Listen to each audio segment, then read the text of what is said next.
페이지 42페이지입니다. 자, 오늘 주제는 고정성 보철 환자 관리입니다.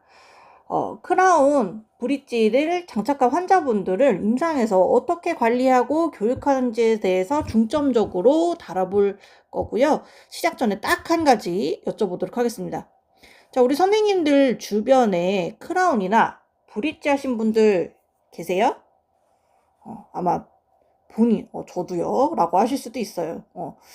자, 혹시 우리 그분들이 어떤 관리 교육을 받으셨는지 아실까요? 아니면 우리가 치과 본인들이 이제 크라운이나 브릿지가 되어 있으시다면 어떤 관리 교육을 받으셨는지 한번 생각을 해보시면 좋을 것 같습니다. 자, 보통 대부분 그렇습니다. 자, 치아 만나는 부분, 이문과 만나는 부분 열심히 닦으세요. 그냥 열심히 닦으세요. 이렇게 얘기를 들으셨을 확률도 높아요. 저도 잘 배우기 전에는 환자분 부위를 잘 닦으셔야 됩니다 라고 해서 그냥 잘 닦으라고만 했던 것 같거든요. 자, 그게 사실은 현실일 수도 있어요. 환자에 치이고 일에 치이다 보면은 자, 이런 예방적인 거는 뒷전으로 미루기가 일수인데, 자, 오늘 수업이 끝나면 우리 선생님들은 그 교육을 제대로 하실 수 있게 됩니다. 얼마나 이게 중요한지 임상적으로 국가고시에는 중요하게 다루진 않겠지만 임상적으로 굉장히 중요하다는 내용을 한번 드리고 싶습니다. 자, 오늘의 학습 목표는 5가지가 있어요. 자, 치간칫솔, 치실, 구강위생용품 사용법에 대해서 환자에게 교육을 할 수가 있고요.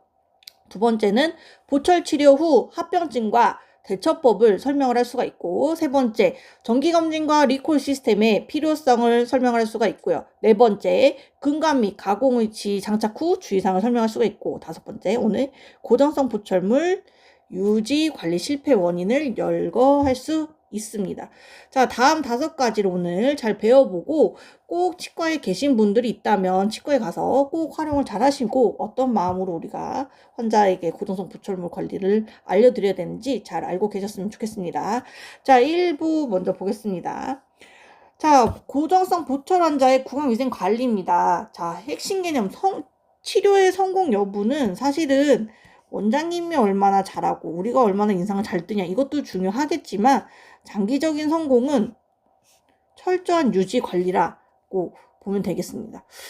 자, 얼마나 관리를 잘 하느냐. 그래서 저는 좀 설명을 드릴 때 환자분들이 이런 말을 굉장히 많이 물어보거든요. 이거 한번 하면 얼마나 쓰냐고. 1, 2만 원 아니잖아요. 진짜 비싸면 5, 60만 원, 4, 50만 원, 최소 30만 원 이상부터 하는데 값싼 돈은 아니기 때문에 환자분들이 막 물어봐요. 이거 하면 얼마나 쓸 수 있어요? 자, 그래서 저는 이렇게 항상 얘기해요. 자동차도 차를 사면 어떻게 관리하고 세차 잘하고 엔진오일 잘 갈고 하는 것 얼마나 관리하느냐에 따라서 오래 쓰는 것처럼 치아도 똑같아요. 얼마나 내가 세차도 잘해주고 열심히 꼼꼼하게 잘해주고 이렇게 얘기를 설명을 드리거든요. 자동차와 좀 비유를 합니다. 그러면 단번에 이해를 하시거든요. 자, 보철물의 성공은 핵심 포인트는 반드시 2군데를 기억하세요. 경계 부분, 마진, 그리고 인공치아 하방. 이 2가지가 제일 관건입니다. 자, 보철물과 잇몸의 경계부. 그걸 우리가 뭐라고 했죠? 마진이라고 했고, 브릿지 인공치아 아랫면, 판틱 하방 관리가 핵심 포인트다라는 거죠. 자, 이 2 부위에 플라그가 바이오필름, 치면 세균막이 쌓여서 이제 플라그, 치태가 되면은 치아 우식, 치주 질환이 시작이 된다라고 보시면 되겠습니다. 자, 우리가 자연 치아들도 마찬가지예요. 마진 부분은 굉장히 잘 닦아줘야 되는데 그 잘 닦는 방법에 대해서 한번 말씀드릴게요. 자, 올바른 칫솔질 방법이에요. 수두라고 합니다. 자, SOD라고 하는데 S, 소프트 브러쉬, 소프트 무브먼트 with pen grasp 라고 해가지고 영어 갑자기 하니까 어색하시죠? 네. 부드러운 솔로, 부드러운 동작, 그리고 뭘로 한다? 연필 잡기처럼 한다라는 거예요. 자, 우리 하나의 치아가 빠졌을 때 생각을 해보세요. 환자가 왔어요. 그리고 18살의 환자인데 싸우다가 중절치가 부러졌어요. 자, 이거 진단서 끊어달라고 하면 얼마 받으실까요? 임플란트 한 대가 100만 원. 자, 이 환자 장기적으로 얼마나 더 살아야 되는지도 생각해보고 교체 시기도 생각하면은 100만 원? 아, 너무 작은데? 경매입니다, 경매. 자, 100만 원? 한 500원 받아야지. 500? 저 100세 시대인데 크라운 위에 거 곧 지르코니아만 해도 보통 40에서 지금 60만 원 왔다 갔다 하지 않나요? 나 그쵸? 자, 그러면 500? 안 돼. 1000만 원? 1000만 원이 될까? 자, 이렇게 해서 진단서를 끊어주면 보통 700에서 800 이렇게 나올 때도 있고 1000만 원까지도 할 수도 있어요. 자, 그러면 한 치아당 1000만 원짜리 이빨이잖아요. 옷 이빨 치아잖아요. 자, 우리 그거를 몇 개 갖고 있다? 28개. 그럼 입안에 2억 8천 있는 거죠. 그쵸? 굉장히 소중한 거예요. 그리고 우리 샤넬 가방 좀 작은 거, 뭐 300만 원에서 500만 원 정도. 그거보다 뭐가 더 비싸요? 우리 치아가 더 비쌉니다. 그래서 굉장히 아껴주고 사랑해줘야 되는데, 칫솔질 할 때 보면은 분노 양치질이라고 해서 차임표 막 미솔질, 칫솔질 막 소리나게 그렇게 닦으면 치아 다 망가져요. 자, 그래서 알려드리는 방법입니다. 자, 그래서 자, 소프트 직경이 0.1mm 이하인 뭐다? 부드러운 칫솔모로 5,000가닥 이상 식립된 부드러운 칫솔을 해야 되고요. 자, 여기서 칫솔을 고를 때는 초미세모가 아닌 그냥 일반 평평한 모로 하시는 게 굉장히 좋다라는 거. 이런 식으로. 자, 초미세모가 더 잘 닦일 것 같다라고 생각할 수 있지만 초미세모가 더 잘 닦이지 않습니다. 치아 표면에 완벽하게 접촉하지 않아요. 자, 그래서 부드러운 칫솔을 선택하고요. 칫솔대는 연필 잡듯이 잡고 닦습니다. 자, 연필 잡듯이 잡는 이유는 우리가 김치 국물 닦는 거 아니잖아요. 그래서 손으로 꽉 이게 내가 최고야 로 잡는 것처럼 잡게 되면은 굉장히 힘이 강합니다. 우리 엄지로 뭘 닦을 때, 문질로 닦을 때 힘을 많이 주잖아요. 그쵸? 그래서 연필 잡듯이 부드럽게 잡아야 됩니다. 자, 그래서 연필 잡듯이 잡으려면 육각형 또는 팔각형으로 만들어진 제품을 선택하는 게 굉장히 좋습니다. 그래서 그리고 경사도 잡기도 되게 좋아요. 딱 우리 연필 잡듯이 돌리고 싶다. 자, 그리고 칫솔은 어떻게 한다? 연필 잡듯이. 자, 힘을 주면 칫솔모가 눕혀져서 오히려 치은 열고 안으로 못 들어가기 때문에 그때는 이미 마진 부분이 어떻게 됐나? 치경부 마모에 더 취약할 수가 있다라는 거예요. 그래서 힘이 아니라 칫솔의 탄력으로 가벼운 힘으로 닦는다라고 보시면 되겠습니다.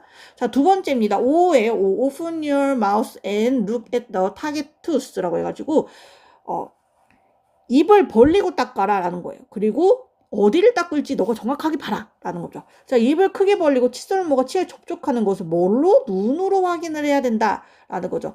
자, 환자의 교육 시작은 작은 손 거울로 하는 게 좋습니다. 자, 그래서 큰 거울이 아니고 작은 손 거울로 내가 하나하나 보면서 닦는 것을 키포인트라고 보시면 되겠습니다.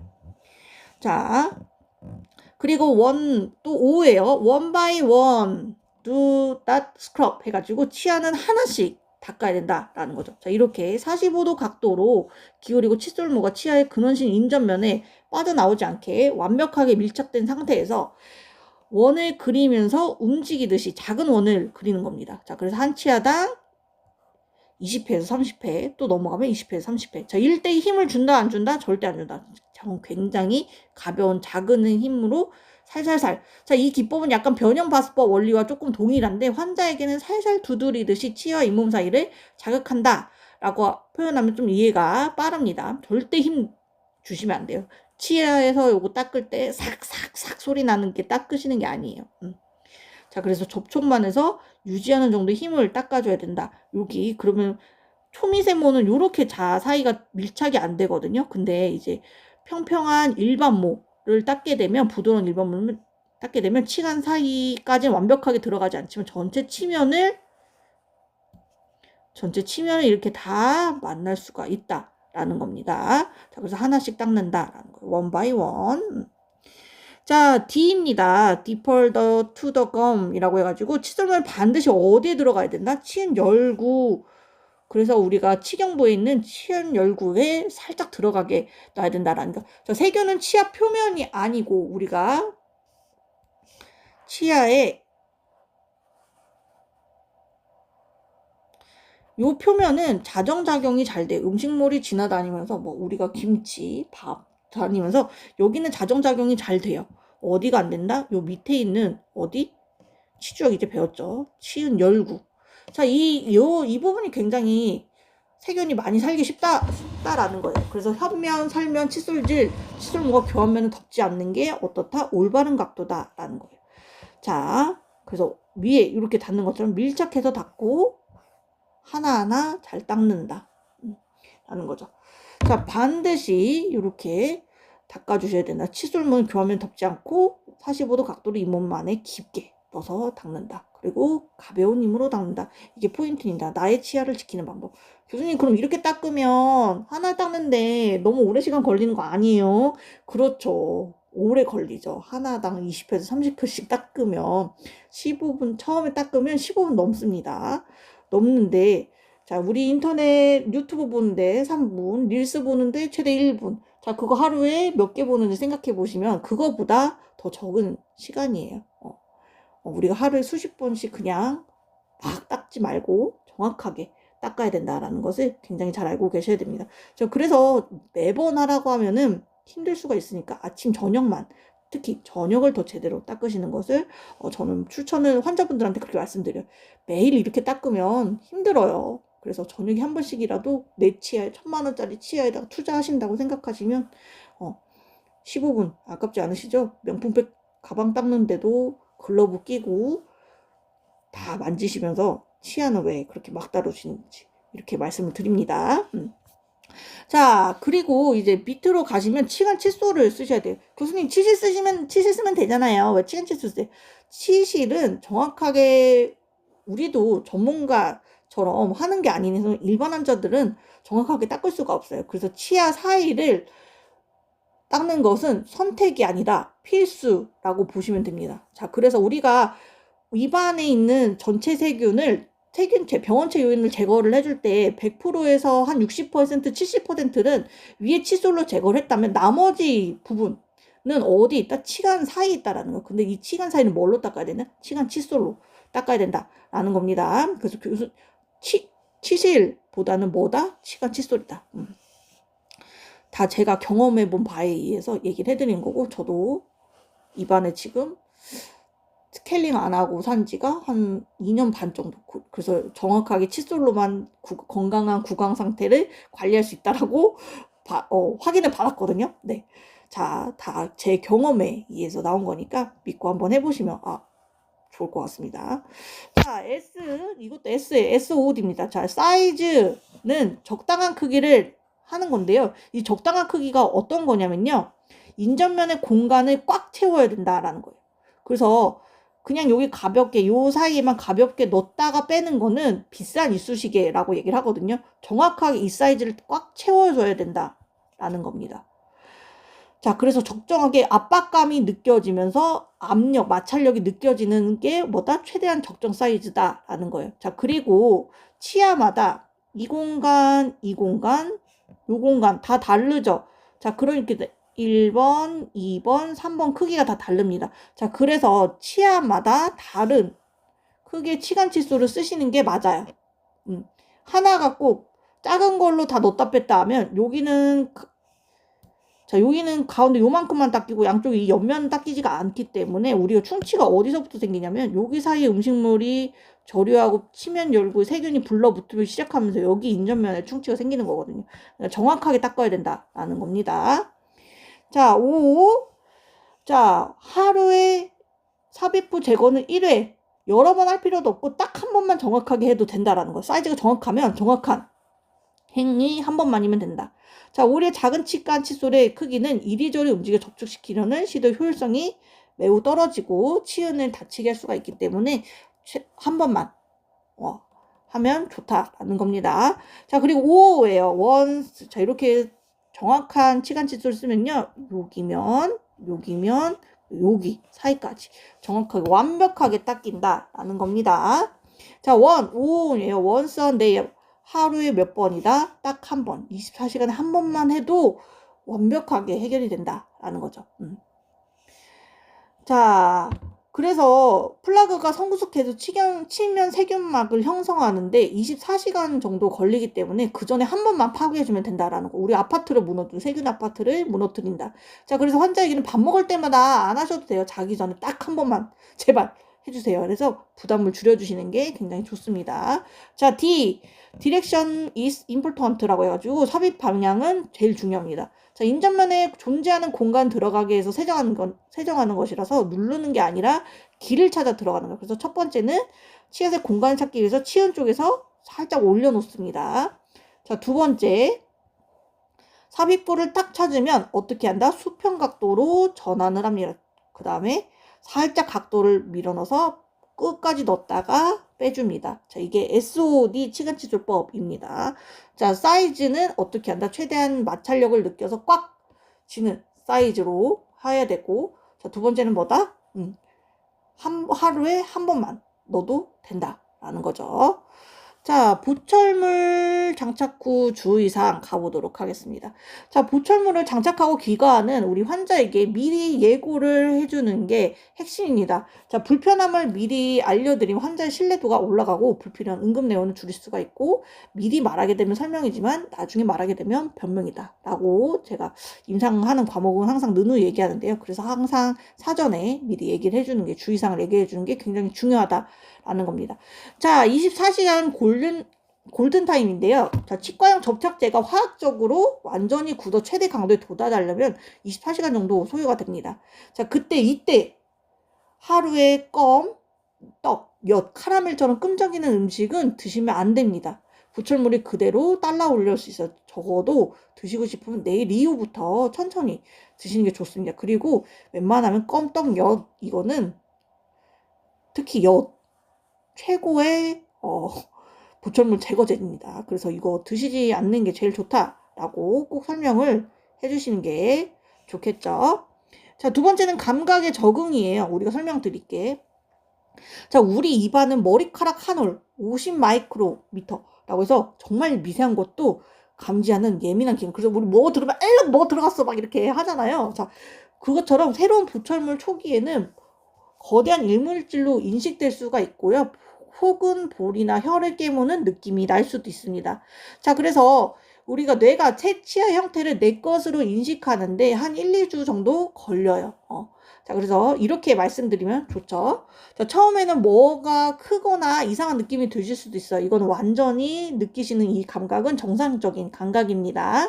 자, 식사를 천천히 하시고 2주가 지나도 볼이라든지 혀를 씹거나 계속 불편하시면 그때 오시면 저희가 조정을 조금 해드릴 수 있어요. 자, 아시겠죠? 이렇게 해서 얘기를 해주시는 게 굉장히 좋겠죠.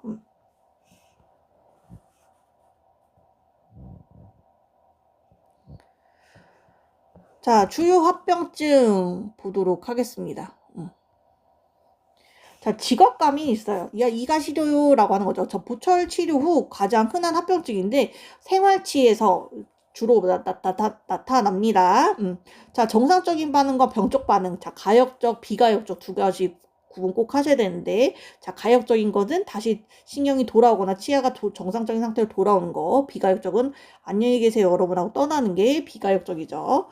자, 이런 거죠. 찬물에 시리지만 떼면 괜찮아지고 치아 자극으로 신경이 놀란 상태라고 보시면 됩니다. 자, 이거는 이제 일단 차가운 자극이 주어졌다가 사라지면 괜찮아지는 거잖아요. 그래서 정상적인 반응이에요. 그래서 2차 상아질 형성이 어느 정도 되면 1에서 6개월 정도 괜찮아지는데, 이런 거죠. 뜨거운 것에 통증을 느끼고 아프거나 가만히 있어도 아프고 밤에 아파서 깬다. 이거는 이제 너무 자극을 많이 받아서 치아가 불편한 거죠. 이때는 신경 손상의 가능성이 높기 때문에 즉시 내원해서 신경치료가 필요하다라는 거죠.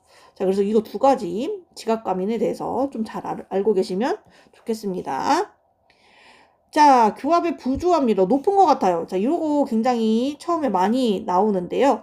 자, 환자가 처음에 높은 것 같은데 괜찮겠지 하고 그냥 뒀어요. 자, 그 결과 지대치 주변에 치주인대 염증 일부 도제가 파절이 될 수가 있습니다. 자, 적응되겠지. 이거는 굉장히 위험한 생각이라고 환자분들한테 얘기를 해드려야 돼요. 자, 높은 교합점은 치아를 반복적으로 망치를 두드리는 것과 같습니다. 자, 방치 시 어떻게 된다? 아까 얘기한 치주인데 염증. 그 다음에 도제 파절까지 이어지거나 아니면 지대치 파절까지 이어지는 엄청난 결과를 가지고 올 수가 있기 때문에 씹을 때 특정 치아가 먼저 닿거나 시큰한 느낌이 들면 참지 말고 바로 오셔서 조정해야 된다라는 거예요. 자, 그래서 그럼 환자분들이 이렇게 또 얘기를 할 수가 있어요. 아니, 그러면 처음에 할 때 잘해주면 되지. 왜 와서 또 하나 해주냐, 막 오라고 하냐라고 할 수가 있는데, 아까 얘기한 것처럼 뇌가 적응되는 데는 1, 2주 정도 걸리고 전체 턱과 교합이 적응되는 시간도 필요하기 때문에 붙여놓고 완벽하게 조정을 했다고 하더라도 조금 미세하게 달라질 수가 있어요. 그렇기 때문에 불편하시더라도 리콜 체크하는 이유가 이것 때문입니다. 자, 마지막 보철, 이게 마지막이 될 것 같은데, 보철 실패의 원인과 정기검진입니다. 자, 보철물은 왜 영구적이지 않은가를 생각을 해볼게요. 첫 번째는 생물학적 실패예요. 가장 흔한 원인이죠.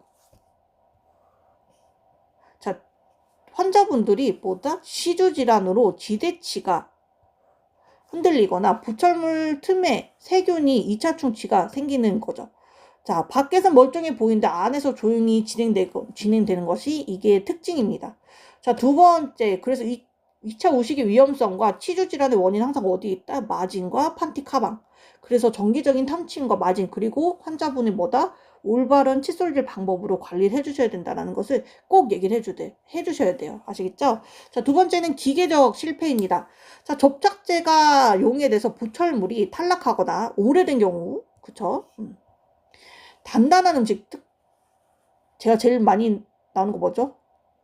엿, 진짜 엿, 마이쮸 엄청 잘 붙어요. 자, 그래서 얼음 씹기 이런 것들로 인해서 도제가 파절되거나 금속에 천공이 생긴다라는 거죠. 자, 그래서 접착제 용해는 완전히 막을 수가 없어요. 수분 환경에서는 시멘트는 서서히 용해가 되는데, 그래서 정기검진 때 탐침으로 마진의 간격이 생겼는지 안 생겼는지 확인하는 것도 중요합니다. 자, 세 번째는 심미적 실패예요. 자, 대부분은 1번과 2번이지만 3번은 이제 전치부에 있는데요. 자, 노화로 잇몸이 치은이 내려가거나 보철물의 금속 경계가 보여서 검게 보여서 우리 PFM의 단점이었죠. 자, 환자가 이래서 불만족하여서 교체를 원하는 경우다라는 거예요. 자, 그래서 요즘 최근에 많이 하는 게 지르코니아지만 지르코니아도 너무 많이 관리가 안 돼서 노출되면 경계 부분이 티가 날 수가 있어요. 자, 그래서 이런 PFM을 하게 되면 금속 도제관을 하게 되면 환자분들한테 이런 것을 미리 설명을 해주시는 게 굉장히 좋겠죠. 하지만 치과에서 제일 많이 오는 거는 1번과 2번이 굉장히 많다라는 것을 잘 알고 계시면 좋겠습니다. 자, 정기검진 그래서 체크리스트가 있어요. 첫 번째는 마진을 정확하게 마진핏이에요.